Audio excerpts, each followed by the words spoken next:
E ele usava um método contraceptivo muito usado, que era o coito interrompido. Não vamos entrar em detalhes aqui, tem muitas crianças aqui dentro. Então diz que Deus olha para Oná e diz assim: é mal, e mata Oná. E diz então que Judá, ele olha para Tamar e diz assim: Selá, meu filho é muito novo ainda, não tem como eu dar ele para ti em casamento. Espera quando Selá crescer, e ele se tornará seu esposo e dará linhagem a Er, seu irmão mais velho. E diz então que Selá cresce, se torna um homem, e Judá não cumpre com o prometido. Mas diz então que um certo dia a esposa dele, por nome de Sua, falece, e ele lá se lamenta pelo luto. Resumindo aqui rapidinho, irmãos, e vai para Tosquia com as ovelhas. E quando ele vai subir para tosquiar com as ovelhas, alguém vai até a casa de Tamar e fala assim: eis que o seu sogro está subindo para tosquias das ovelhas. E o que Tamar faz? Ela cobre a sua cabeça, cobre o seu rosto em sinal de prostituta, e ela vai para a beira do caminho. E diz então que Judá, ele olha para ela e diz assim: gostei. Enfim, vai para ela, e ele dá um sinal que ele voltaria. Ele dá lá o selo, dá o cajado para ela em sinal que ele voltaria. E diz então que passado um tempo, ele manda uma ovelha, um cordeiro, e manda um mensageiro dizendo: vai, entrega para aquela prostituta que estava à beira do caminho. E o que acontece? Alguém vai e fala assim: nunca houve uma prostituta neste lugar, nunca houve ninguém neste lugar. E fica por isso mesmo. Passado 3 meses, alguém chega lá dentro da casa de Judá e fala assim: Tamar, sua nora, está grávida. Ela teve um ato de adultério. Diz que Judá fica nervoso, fica revoltado com o que está acontecendo. Ele vai lá para cobrar, que era lei, apedrejamento, podia ser morta. E quando ele chega, o que acontece? Ela fala assim: reconhece isso? Estou grávida deste homem. E Judá diz: ela é mais honesta do que eu. Resumindo a história, e diz então que passado o tempo de Tamar dar à luz, ela está carregando gêmeos no seu ventre. Mas eu quero trazer uma mensagem de Deus para mim e para você nesta noite. O Senhor quer falar com os improváveis dessa terra nesta noite. O Senhor reuniu eu e você nesta noite para falar com os improváveis. Sabe por quê? Até hoje você sente: não era para mim ter casado com esse homem, com essa mulher, não era para mim morar na casa que eu tenho, não era para mim estar sentado no banco da igreja, mas o Senhor, Ele te escolheu. Você não veio porque você quis, você não veio porque o seu pai, sua mãe mandou, mas o Senhor te escolheu. Você é um improvável dessa terra. Talvez as pessoas olhem para você, mas dizem: olha a história da sua família. Não importa, o Senhor nos levantou para marcar a geração de dentro da nossa casa. Sabe por quê? A geração, ela tem um peso muito forte, tem ou não tem? Ela carrega marcas sobre a nossa vida. Eu posso me considerar um improvável. Meu pai e minha mãe falecidos hoje, cristão, graças a Deus. Meu pai pastor falecido, 9 anos, minha mãe e meu pai 5 anos. Minha mãe católica e meu pai alcoólatra. Você consegue entender? Minha mãe católica, daquelas que não largava a cidinha dela por nada, e meu pai alcoólatra. Deus olhou para o meu pai e diz assim: eu vou marcar a sua geração. Os seus serão os improváveis dessa terra, os seus serão os meus escolhidos dessa terra. Sabe o que aconteceu? Eu sou o filho caçula de 5, Deus escolheu o caçula para ser pastor. Olha para você ver como Deus marca o improvável. E hoje, aquele meu pai, eu não conheci o lado do meu pai, porque quando eu nasci, meu pai já era cristão, já era presbítero da igreja. Eu não conheci o lado alcoólatra do meu pai, mas hoje ninguém lembra que o meu pai era um alcoólatra, que a minha mãe era católica. Não, hoje as pessoas me encontram: seu pai seu pai me ensinou a orar, seu pai, pastor fulano de tal, me ensinou a amar, a orar no monte, seu pai me ensinou a fazer isso, me ensinou a evangelizar e ir para a igreja. Sabe por quê? Sabe por que você está aqui nesta noite? Para mudar o cenário da sua casa. O Senhor te escolheu para estar aqui nesta noite, para mudar o cenário da sua família. Xaracamanjara calabácia. Você está aqui porque o Senhor olhou para você e disse assim: ele é um improvável, mas ele vai marcar a geração por onde ele passar. Vamos ser rápido, não quero tomar tempo. E o que acontece? Era para ter nascido esses dois jovens. Morreu, Oná o coito interrompido, mas Deus diz, Salmos de número 139, versículo 13, 14 e 15: eis que de uma forma tão terrível fui formado. Sabe o que Deus está dizendo assim?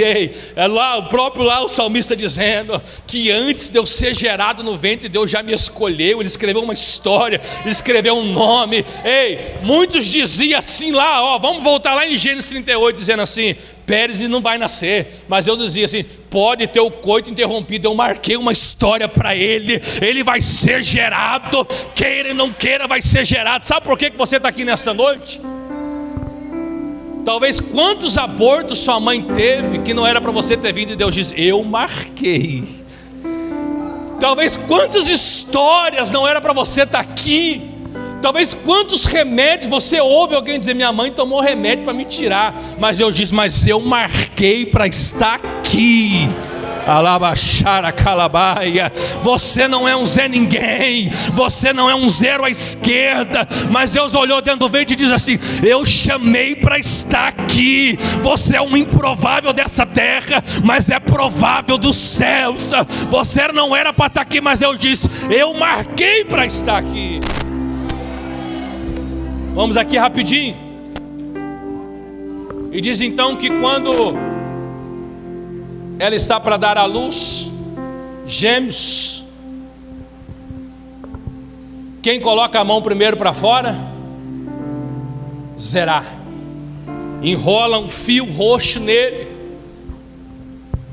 um cetim que seja, porque o que acontecia? As maiores bênçãos eram determinadas para o primogênito, a maiores conquista era planejado para o primogênito, mas Deus diz assim: eu vou mudar esse negócio. Quem colocou o braço primeiro? Zerá, mas Deus disse: quem nasce primeiro é Pérez. Ei, olha bem para cá. Talvez você não foi marcado, talvez você não foi chamado por ninguém, mas saiba que Deus te escolheu. Sabe por quê? Marcado foi Zerá, mas escolhido foi Pérez.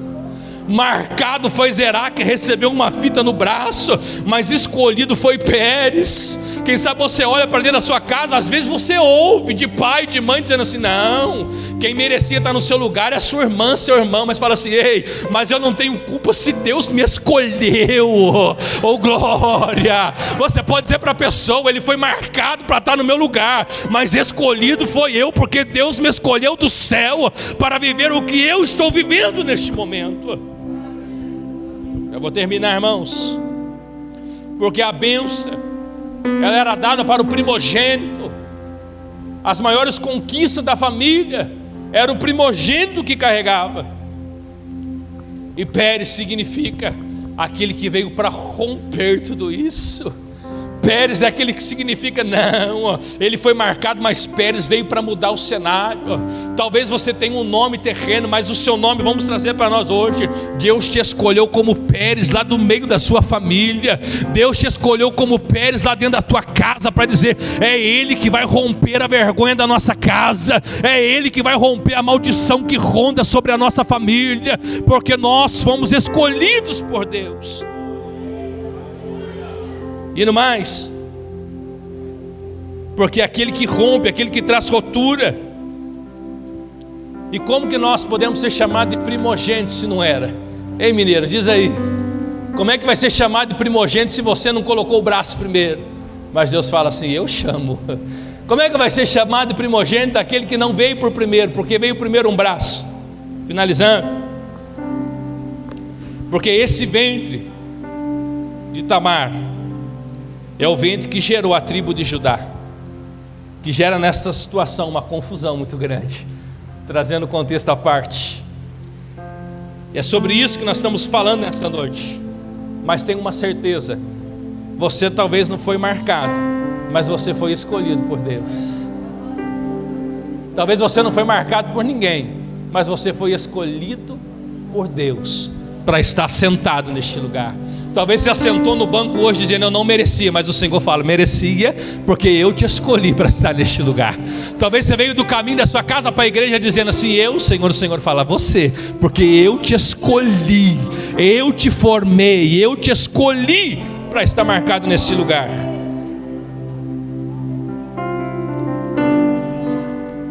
Indo mais, e aqui nós vamos finalizar já em nome de Jesus. E ali, quando a parteira ela determina isso, porque ali recebia as bênçãos, ela tem uma conversa com Pérez, dizendo assim: você veio para romper o que tinha acontecido dentro dessa família, você veio para romper o improvável. Sabe por quê? Judá teve um casamento totalmente errado. Seu filho morreu por desobediência a Deus. Onás, seu tio, morreu por desobediência a Deus. Você sabe por que hoje nós lembramos de Judá? Porque a história fala de Judá. Porque se a história não escrevesse, nós nem saberíamos quem era Judá. Sabe por quê? O Senhor vai permitir ainda ser lembrado algumas coisas do seu passado, para mostrar que você não vive mais lá, mas que você tem um presente e um futuro na presença de Deus. O Senhor não vai apagar o seu passado, o passado da sua família, aquilo que gerou talvez tristeza, aquilo que talvez gera vergonha até hoje, mas o Senhor vai te levantar muito mais forte, para levantar gerações por onde nós passamos. Porque não éramos para nós estarmos aqui. Só para a gente entender um pouquinho mais. Você sabe quem é Pérez? Você sabe quem foi Pérez na Bíblia depois? Primeiro, Pérez, em todos os negócios importantes da nação de Israel, quem estava lá? A descendência de Pérez. Em todas as decisões de Israel importantes, você pode ler Pérez, está lá em Neemias. Você pode ler Crônicas, estão cheios da genealogia de Pérez. O Senhor está te levantando para marcar gerações por onde você passar. Indo mais um pouquinho, já ouviu falar de Jazobeão, o Aquimonita? Está na Bíblia. Ele era um dos principais, dos 30 valentes de Davi. Quem era parente dele? Pérez. Indo mais, que com sua lança derrotou mais de 300 soldados. Quem era ele? Da linhagem de Pérez. Isso você lê em 2 Samuel 23, 8, 1 Crônica 11, 11, 27 e 23. Você pode ler depois. Você sabe quem era chefes do capitães do exército de Israel? 1 Crônicas 27, 3. Os filhos de Pérez eram capitães do exército de Israel. Indo mais um pouquinho, quando o povo de Israel saiu da Babilônia por volta de 537 a.C. e voltaram do exílio, 468 soldados era da família de Pérez. Você vai ler isso em Neemias capítulo 11, versículo 6. Indo mais um pouquinho, vamos subindo mais, e aqui eu finalizo. Zorobabel, o primeiro governador pós-exílio, era de quem? Da família de Pérez. Você está entendendo como Deus vai marcando gerações? Indo mais um pouco, mas é na participação, essa é tremenda. Você sabe aonde Pérez ele entra? Na genealogia de Jesus. Eita glória! Você entende isso? Sabe por quê?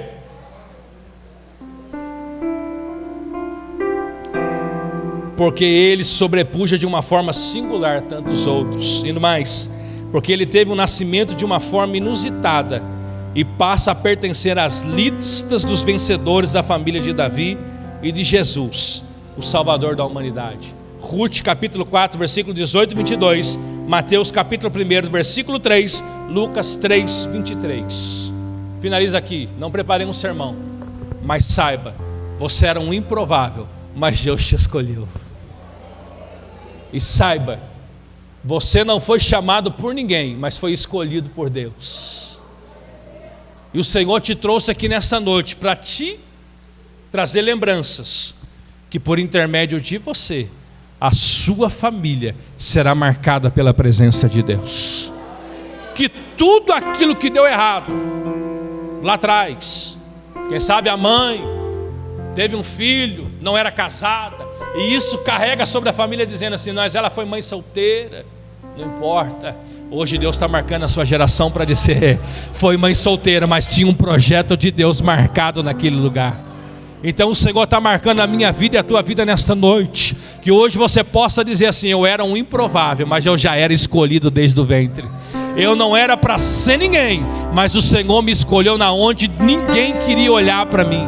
Então nesta noite eu finalizo esse texto, irmãos, não vou prolongar, tem um culto de ação de graças, mas que você possa sair daqui hoje mais do que vencedor, porque você não foi chamado por ninguém, mas o Senhor te escolheu dos meios dos improváveis. Muitos abortos aconteceram, mas o Senhor diz, eu chamei do ventre. Pode abortar 10 vezes, mas vai nascer. Pode tomar vários remédios, mas vai nascer. O coito pode ter sido interrompido, mas o Senhor diz, eu já marquei. Salmo 139, eu já marquei, vai nascer, vai ter uma história, vai ter um nome. E dessa geração, você crê nessa noite que os filhos dos seus filhos, os netos dos seus netos, marcarão gerações por onde você passar? Que talvez hoje você olha para dentro da sua casa, e quem sabe você fala assim, pastor, meu pai e minha mãe não tem jeito, a minha linhagem não tem jeito, pastor, a minha história vai ser sempre marcada. Não vai não, porque hoje Deus, Ele deu um basta, dizendo assim, hoje eu te trago para ser a ruptura daquele lugar. Hoje eu te chamo para ser Pérez, para romper aquilo que estava barrado. Que Deus abençoe a todos em nome de Jesus.